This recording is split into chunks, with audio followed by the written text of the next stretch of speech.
Hello guys, જય શ્રી કૃષ્ણ, જય મુરલીધર. કેમ છો બધા? મજામાં જશો? તમારું સ્વાગત છે મારા આજના વિડીયોમાં. તો અત્યારે 1 વાગી ગયા છે અને હું સ્કૂલેથી 12:30 આવી ગઈ હતી અને મને ભૂખ વધુ લાગી ગઈ હતી એટલે હું તરત જમવા બેસી ગઈ હતી. ને ત્યારબાદ જો મેં હવે જમી લીધું છે અને મમ્મીને થોડુંક કામ કરાવું છું. તો કામ કરીને થોડી વાર આપણે આરામ કરશું અને ત્યારબાદ તમને બધાને મળું.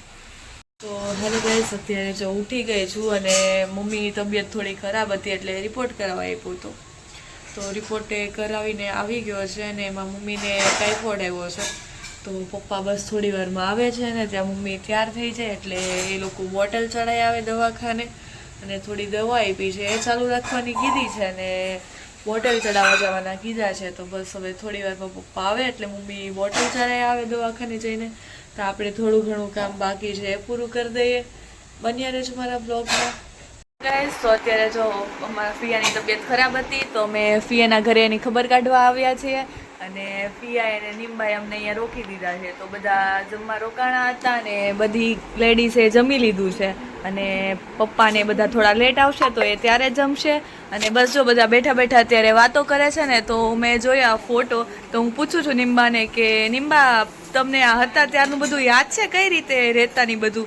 એકવાર મને કહેતા હતા કે વાડીએ જ રહેતા. તો આપણે પૂછીએ નિમ્બાને. નિમ્બા વાડીએ જ રહેતા? તમે એમ કીધું ઘરનું પાણી જ ન પીવે? ઘરનું પાણી ન પીતા કોઈ દી. પાણી ન પીવે એટલે તમારા ઘરે જ ન પીવે કે કોઈના ઘરે ન પીવે? નહીં, કોઈના ઘરનું નહીં, અમારા ઘરે નહીં. કોઈના ઘરે નહીં પીવાનું? અમારા ઘરે નહીં. તો પાણી ક્યાં પીવે? પાણી વાડીએ જઈને. વાડીએ જ રહેતા, ત્યાં જ પાણી પીવાનું બધું? જમવાનું વાડીએ અને ચપ્પલ ન પહેરતા કોઈ દિવસ. પહેલેથી ગમે એટલો તડકો હોય તોય? કોઈ દિવસ નહીં. અને દાઢી બહુ મોટી કરી હતી? એટલી બધી મોટી કરી હતી? જટા હતી. જટા તો પન્યામાં વીટોળી જાતી એટલે જટા મોટી. બગદાણાવાળા બાપાના ફ્રેન્ડ હતા.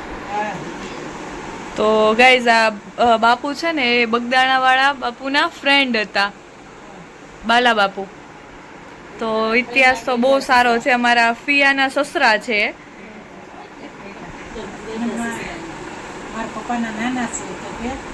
હા, મારા પપ્પાના નાના છે. મારા ફિયાના ગૌઢા સસરા છે એ.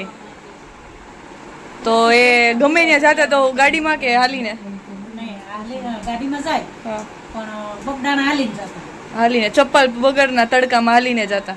અને બગદાણા હાલીને જતા ને પછી ભૂલા પડી જાય. રાત પડી જાય એટલે ભૂલા પડી જાય તો આમ ખદુડી ફરી અને જે બાજુ મોઢું હોય ને એ બાજુ હાલવા માંડે એટલે બગદાણા પહોંચી જાય પાછા. પેલા તો હાસ બહુ હતો.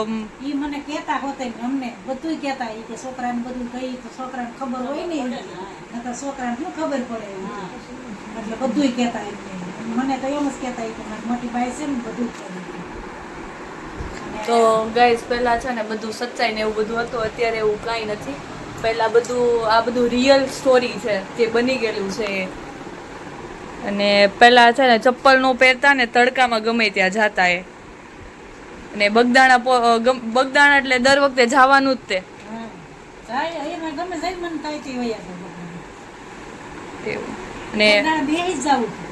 બેહી જાવ. પછી આ છોકરા નાના હતા દાદાની એટલે કોઈ બેહવા ન દીધા અને લઈ આવ્યા. તું ખાલી વાડીએ રહેજે. તે તું પછી વાડીએ રહેતા. ઘરે આવે કે? ઘરે આવે પણ ઘરનું પાણી પીવે નહીં. જમવાનું બધું ત્યાં જ ત્યાં વાડીએ જ રહેતા ગાઈસ. અને વાડીએ રહે ને પછી 50 વીઘા જમીન છે ને એ 50 વીઘાની અંદર ખાવું પીવું એને બધું ત્યાં જઈને ઘરે કાઢી. એટલે એનું કઈ એમ કારણ હતું કે વાડીએ જ તે રહેતા, ઘરે નો આવે એમ? નહીં, એને બધું મેકી દીધું. સંસાર છોડી દીધો? સંસાર છોડી દીધો. એવું છે એમ ને? તો ઇતિહાસ તો બહુ સારો છે અને મેં તો જોયા નથી. અને બધું કેતા બાપુ એમ જ કેતા છો મારી મોટી બાઈ છે આ કણબીને આવે ને તો એ કે એમ ન કેતા કે બાપુને વાડીએ ધ્યાન કર્યા ન દેવાય એમ ગામમાં લઈ જવા પડે. તો ઈ કે મને વાનમાં ન લઈ જતા ઈ કે લઈ ન લઈ જતા એમ કરી અમારી વાડી જ ગઈ છે ઈ કે. અને મારી રાખે ત્યાં મારા ફૂલ પધરાવે મારા ન જતા ત્યાં સુધી કીધું તું એમ. અને અહીંયા જ મારી બેન કરી દેજો તો પ્રોગ્રામ કરવી અને કહે છે મારી બેન કરી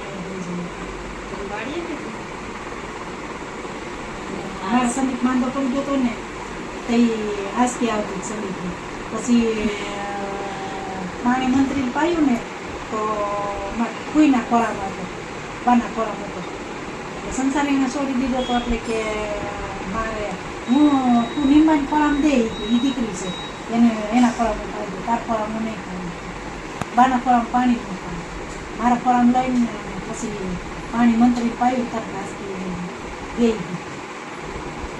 હા રસ્તો તરે તે પછી આસકી ન આવી કોઈ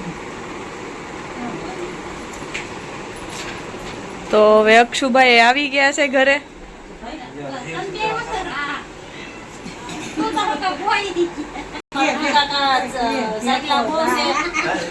અત્યારે રોટલી તમારે તમને છે ને રોટલી નથી દેવાની, રોટલી નથી બનાવી તમારે હાટું, તળેલ રોટલી નથી દેવાની. એવું એક દી તમારી ઉતારવી છે.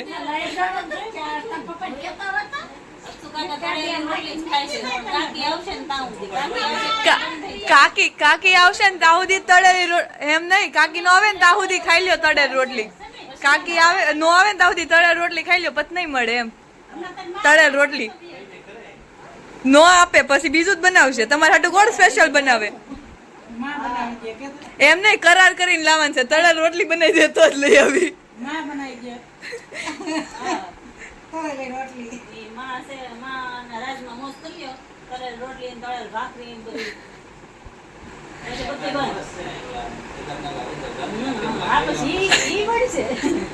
પછી ઈ જ કરવું પડશે. તો ગાઈઝ અત્યારે 11:30 વાગી ગયા છે અને અત્યાર સુધી અમે ફિયાના ઘરે બેઠા હતા, થોડી વાર વાત કરી, ફેમિલી સાથે બેઠા અને બસ અત્યારે હવે ઘરે પહોંચ્યા છીએ. તો હવે આપણે વિડીયો એડિટિંગ કરી લઈએ એટલે કાલે સમયસર તમને વિડીયો મળી જાય. તો બસ આજના વિડીયો માટે એટલું જ. તો તમને મારો વિડીયો ગમ્યો હોય તો લાઈક, કમેન્ટ, શેર, સબસ્ક્રાઈબ જરૂરથી કરજો.